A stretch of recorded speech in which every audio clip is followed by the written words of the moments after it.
Welcome to Subramani. One question which I love asking people who want to deal in equities is are you a speculator or are you an investor? And this question gets very interesting answers. Most people do not know the difference between speculating and investing.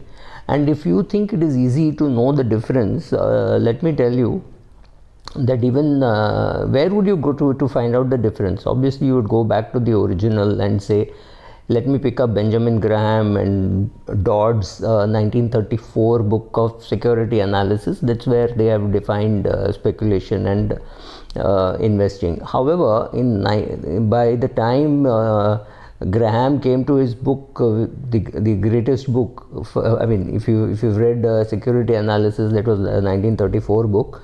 And then in the second book that he wrote, which is the Intelligent Investor, again he changed the definition of speculation and investing. And the more you read, the more you're convinced that the line between speculation and investing, I think it was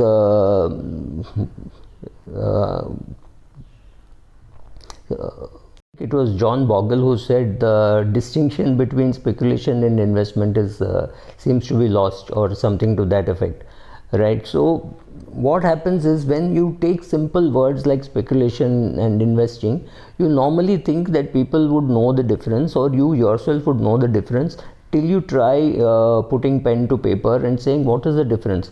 So largely people think that if you buy in the morning and sell in the evening, you're speculating.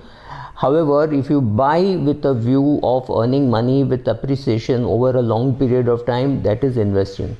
To me, that is also not too great, because anybody who is buying to sell is speculating, and anybody who thinks there is value in it and who is selling, it's value investing. So to me, all investing is value investing, and all speculation also looks like investing. So the distinction between speculation and investing, once upon a time, long ago, investing meant buying bonds, and buying equity shares meant speculating, right? Till Graham went and argued that investing has to be in securities, which meant equities, and bonds were not investing, because bonds were, you knew you would get a fixed return, but here you were investing, and there he did not make any distinction of speculating and investing. So it's very difficult to find the difference. You take a little time and see what happens, and it's very difficult in our own financial dictionaries to find out the difference between speculating and investing. And the speculating meant, largely it meant you didn't do too much research, you just bought and you sold.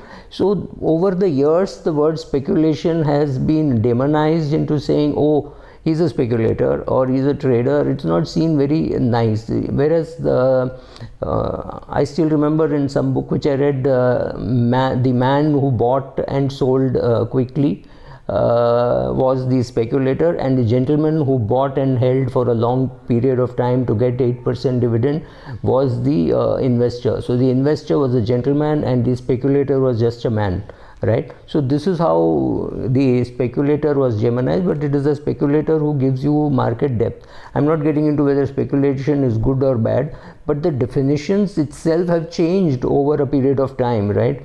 So let us look at what some of the older people have said. Philip Carroll, who wrote The Art of Speculation, I have not read that book, I'm quoting from an article, believed that a motive to the test for determining the difference between investment and speculation, the man who bought at a price in anticipation of selling at a profit is a speculator. On the other hand, the gentleman who bought a company to enjoy the dividend return is an investor. And he said that speculation may be defined as the purchase and sale of securities or commodities in expectation of profiting by fluctuation in their prices. Now if you take any purchase, let's say in the year 2000 you bought a particular share and you have held on till 2020 and it has appreciated very well and you have sold, why would that not be speculation? I really don't know. I mean, largely it means a guy who holds for a short period is thought to be a speculator, whereas a guy who holds for a very long period is thought to be an investor. So question is, where do I classify myself? I have shares which I've bought and held for say almost 40 years. And I have shares which I buy and sell in say 3 days. I buy on a Monday, I sell on a Friday. I buy on a Monday and sell on a Thursday, and there are times when I buy in the morning and sell in the evening because the price has gone up. So what do I call myself? Am I a speculator or am I an investor?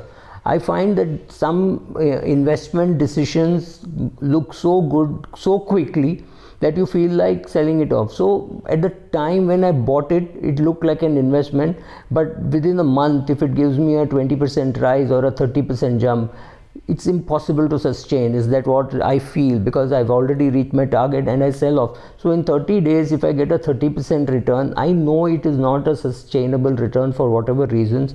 I may sell, but there are times when I buy and it falls 20% and I just hold on. I may buy more, and then after a year or two, I sell it off at 30-40% jump. So was I a speculator whose investment went wrong, or was I always an investor who knew that I would have to wait for a longer period to get a return?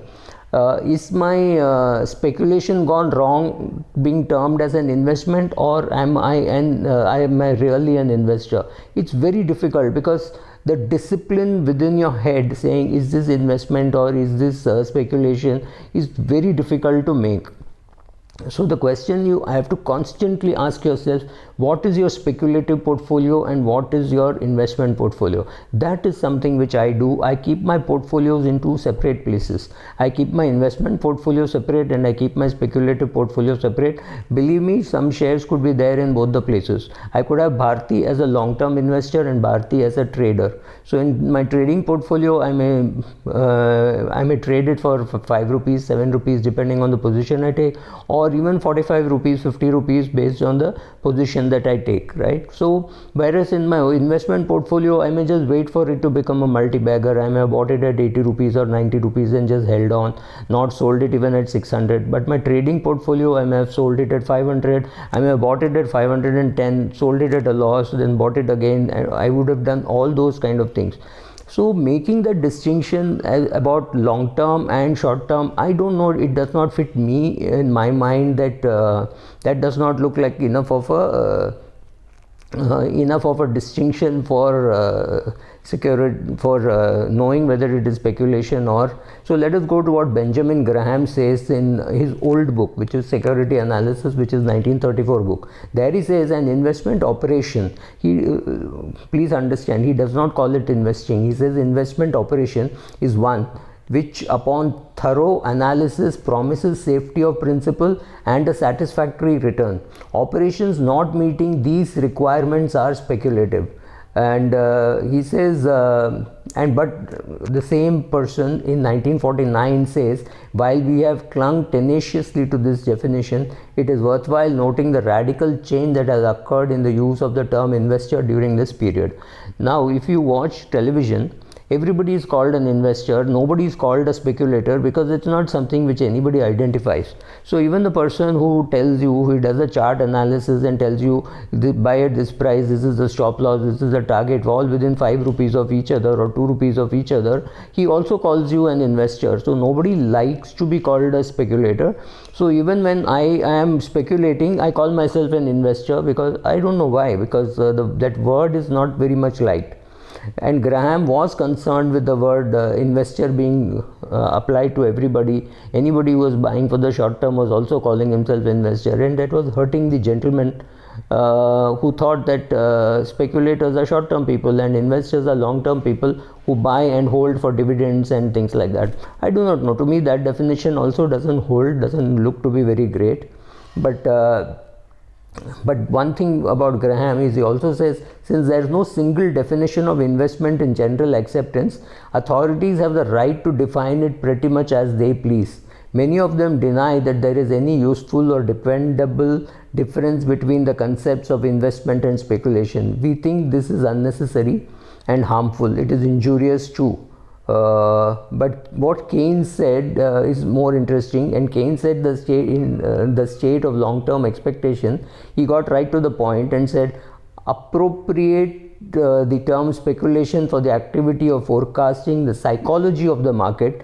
I think he spoke about behavioral finance in 1936, and the term enterprise, which he used for investment, of course, for the activity of forecasting the prospective yield of assets over the whole life, which again meant discounted cash flow. But the breadth of his chapter has less to do with, he has not gone too much into defining the difference.